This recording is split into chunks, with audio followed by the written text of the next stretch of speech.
Hi there, this is just going to be a quick video sharing a budgeting tip that I've come up with. It's a strategy that I use to help me budget for skincare.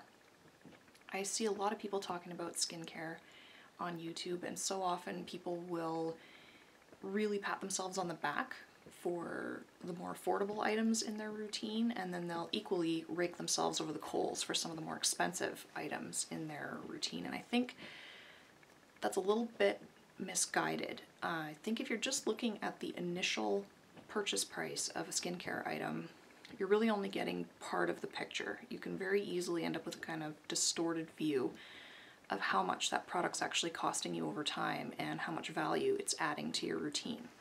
So what I like to do with skincare items is I look at the initial purchase price. I mean, you have to. If an item costs $50, you have to decide, do I have $50 to spend on this right now? But that's only part of it. I look at the initial purchase price, and then I also look at how long it takes me to get through that product. So how long did it last me? How many months did it take to get through the bottle or through the jar or whatever it is? I then take the initial purchase price and I divide that by the number of months that it took me to use it up to break that item down to a cost per month. That does a couple of things. It helps level the playing field across all the different brands that you may use, because the cost of skincare is influenced by so many different things. It's influenced by the brand and how much hype there is behind that brand, the packaging, the ingredients and where they're sourcing them from. All of these different things influence the price, and it's not always rational. So you can really level the playing field between all of these different factors by breaking it down to a monthly cost. It also helps level the playing field between different types of products, because generally speaking, cleansers, toners, moisturizers, your basic stuff is always going to be a little bit cheaper than things like treatments and serums, things that have active ingredients in them that are designed to treat certain problems or issues that you may have with your skin.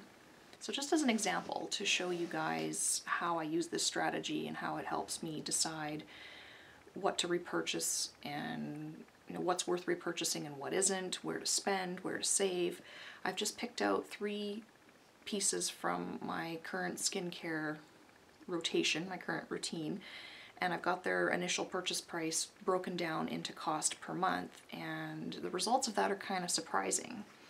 For example, I have this serum here. This is the Olay Regenerist Serum. Just a very basic, lightweight, anti-aging serum. I use this primarily for hydration. It helps just kind of smooth out and plump the skin and get it prepped for makeup. Just adds a little bit of moisture, really, is all it does. It's about $28 plus tax, so after tax it's closer to $32. And I always thought this was one of the more budget-friendly items in my routine, because it's a drugstore serum. It doesn't seem like it's exorbitantly expensive until you look at how quickly I go through it. I go through one of these probably every 2 months. So $32 divided by 2 months, this serum's cost per month is $16. Compare that to this treatment from Paula's Choice. This is the 4% BHA foaming resurfacing treatment.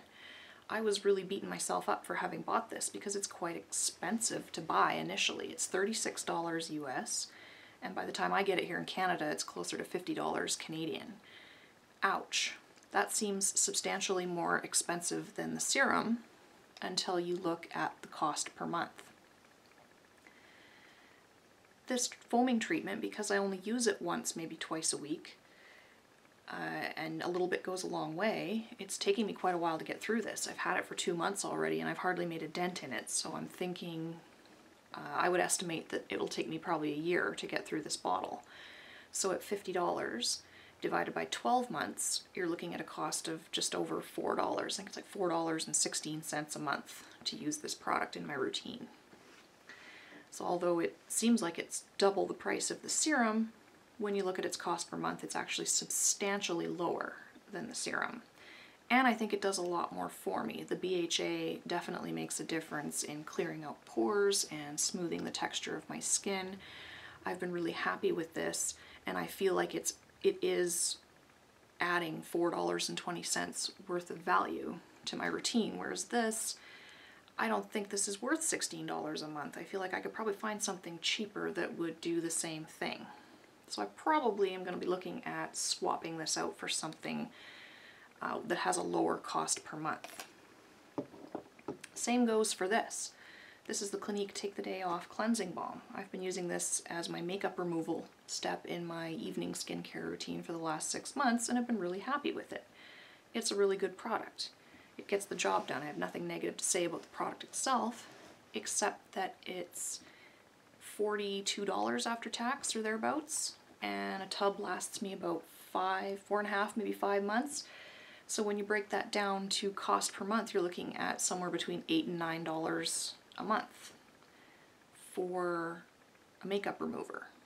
It's a good makeup remover, but all it's really doing for me is dissolving makeup and then washing down the drain. I've decided now I'm not comfortable with that cost per month. It just seems kind of high for makeup removal, and I think I could probably find something that would do the same thing. That's for less money. That's an area of my skincare routine where I would like to see that cost per month come down. So when I run out of this, I'll probably be looking for something cheaper. Having done that little analysis now just with those 3 products, I realize that I've got 2 products in my routine that I would like to see go and be replaced with something less expensive. Something that seemed like a budget item actually turned out to be more expensive than I thought initially, if you just look at basic purchase price versus cost over time per month. And something that I was feeling really guilty about actually isn't really that expensive when you look at its cost over time and compare that to the value that it's adding to my routine.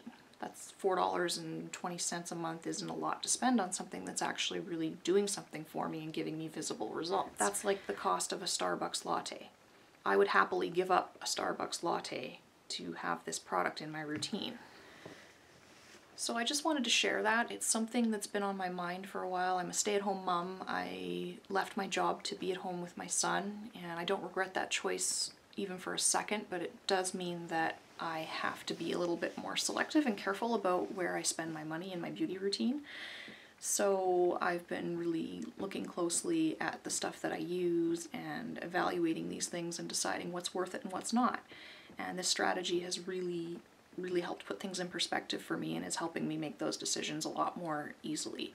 Hopefully this was helpful for you. If you like this kind of video, give it a thumbs up.